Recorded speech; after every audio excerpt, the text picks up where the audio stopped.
ओम नमः शिवाय। शिवजी सदा सहाय। ओम नमः शिवाय। गुरुजी सदा सहाय।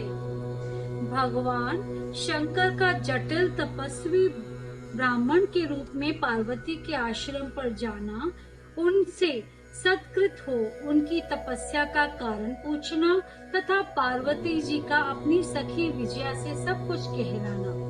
ब्रह्मा जी कहते हैं, नारद उन सप्त ऋषियों के अपने लोक में चले जाने पर सुंदर लीला करने वाले साक्षात भगवान शंकर ने देवी के तप की परीक्षा लेने का विचार किया।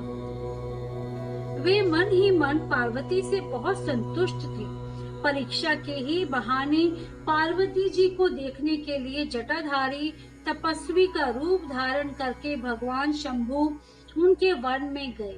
अपने तेज से प्रकाशमान अत्यंत बूढ़े ब्राह्मण का रूप धारण करके प्रसन्न चित्त हुए दंड और छत्र लिए वहां से प्रस्थित हुए। आश्रम में पहुंचकर उन्होंने देखा देवी शिवा सखियों से घिरी हुई वेदी पर बैठी हैं और चंद्रमा की विशुद्ध कला से प्रतीत होती हैं। ब्रह्मचारी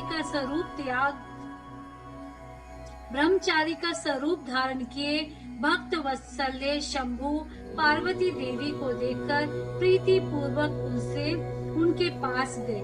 उन अद्भुत तेजस्वी ब्राह्मण देवता को आया देख उस समय देवी शिवा ने समस्त पूजन सामग्रियों द्वारा उनकी पूजा की।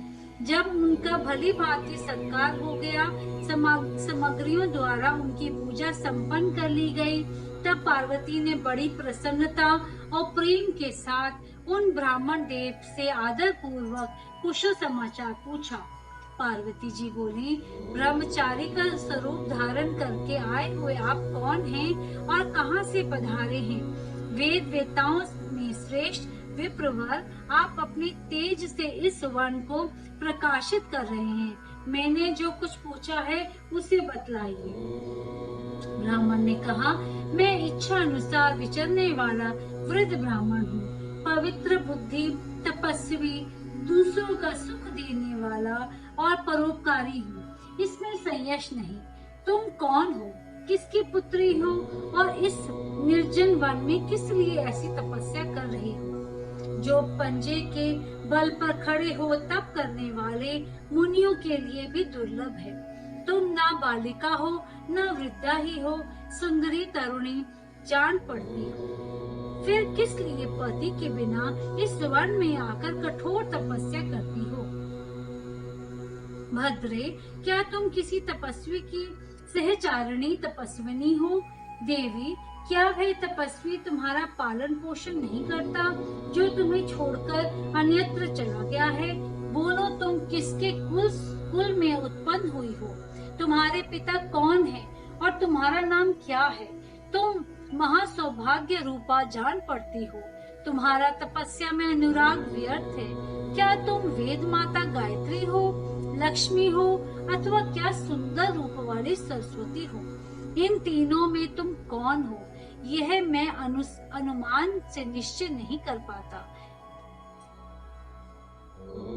पार्वती बोली, विप्रवर, ना तो मैं वेद माता गायत्री हूँ, ना लक्ष्मी और ना सरस्वती ही हूँ। इस समय मैं हिमाचल की पुत्री हूँ और मेरा नाम पार्वती है। पूर्व काल में, इससे पहले के जन्म में मैं प्रजापति दक्ष की पुत्री थी। उस समय मेरा नाम सती था। एक दिन पिता ने मेरे पति की निंदा की थी, जिससे कुपित हो मैंने योग के द्वारा शरीर को त्याग दिया था। इस जन्म में भी भगवान शिव मुझे मिल गए थे, परंतु भाग्यवश काम को भस्म करके वे मुझे भी छोड़कर चले गए। ब्रह्म ने शंकर जी के चले जाने पर मैं विरह ताप से उद्विग्न हो उठी और तपस्या के लिए दृढ़ निश्चय करके पिता के घर से यहाँ गंगा जी के तट पर चली आई। यहाँ दीर्घ काल तक कठोर तपस्या करके भी मैं अपने प्राण वल्लभ को ना पा सकी, इसीलिए अग्नि में प्रवेश कर जाना चाहती थी। इतने में ही आपको आया देख मैं क्षण भर के लिए ठहर गई। अब आप जाइए, मैं अग्नि में प्रवेश करूंगी। क्योंकि भगवान शिव ने मुझे स्वीकार नहीं किया। किंतु जहाँ जहाँ मैं जन्म लूंगी वहाँ वहाँ शिव का ही पति रूप में वर्ण करूंगी।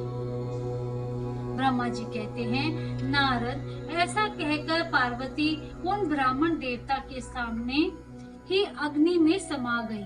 यद्यपि ब्राह्मण देव सामने से उन्हें बारंबार ऐसा करने से रोक रहे थे। अग्नि में प्रवेश करती हुई पर्वत राजकुमारी पार्वती की तपस्या के प्रभाव से यह आग उसी क्षण चंदन पग के समान शीतल हो गई। क्षण भर उस आग के भीतर रहकर जब पार्वती आकाश में ऊपर की ओर उठने लगी, तब ब्राह्मण रूपधारी शिव ने सहसा हंसते हुए उनसे उन्हें पूछा, अहो भद्रे, तुम्हारा तप क्या है? ये कुछ भी मेरी समझ में नहीं आया। इधर अग्नि से तुम्हारा शरीर नहीं जला, या तो तपस्या की सफलता का सूचक है, परंतु अब तक तुम्हें अपना मनोरथ प्राप्त नहीं हुआ। इससे उसकी विफलता प्रकट होती है। अतः देवी, सबको आनंद देने वाले मुझ श्रेष्ठ ब्राह्मण के सामने तुम अपने अभीष्ट मनोरथ को सच सच बताओ। ब्रह्मा जी कहते हैं, नारद, ब्राह्मण के इस प्रकार पूछने पर उत्तम व्रत का पालन करने वाली अंबिका ने अपनी सखी को उत्तर देने के लिए प्रेरित किया। पार्वती से प्रेरित हो उनकी विजय नामक प्राण प्यारी सखी ने, जो उत्तम व्रत को जानने वाली थी, जटाधारी तपस्वी से कहा। सखी बोली, साधो, तुमसे पार्वती के उत्तम चरित्र का और इनकी तपस्या के समस्त कारणों का वर्णन करती हूँ। आप सुनना चाहते हो तो सुनिए।